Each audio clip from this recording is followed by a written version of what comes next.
Hi students, welcome to another video of Smartly Learn. In this video, let's find the solution for the first question in exercise 4.5. Using Cramer's rule, solve the system of linear equations. You have two subdivisions, so let's start with the first one. So according to Cramer's rule, determinant D is going to be equal to just the coefficients of the variables. So this is 3, 1, 1, 2. So let's evaluate. So this is 6 minus 1, which is equal to 5. D1 will be equal to this value 5, 3, and this will be 1, 2. So if you evaluate, this is going to be 10 minus 3, which is 7.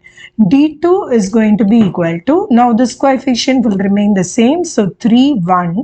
In this case, it will become 5, 3. So this is 9 minus 5, which is equal to 4. Now according to Cramer's rule, x is equal to d1 divided by t and y will be equal to d2 divided by t.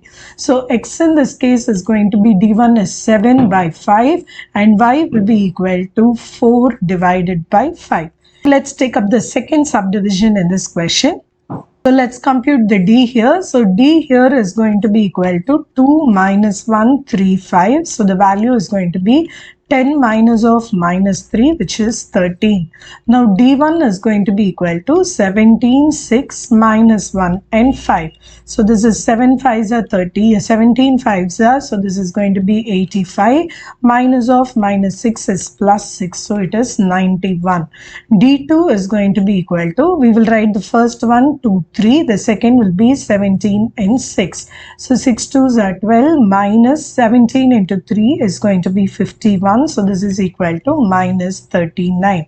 So according to the definition, x is equal to d1 divided by d. So in this case, 91 divided by 13, which is 7. So x is equal to 7. Now y is equal to d2 divided by d, which is minus 39 divided by 13. So y is equal to minus 3.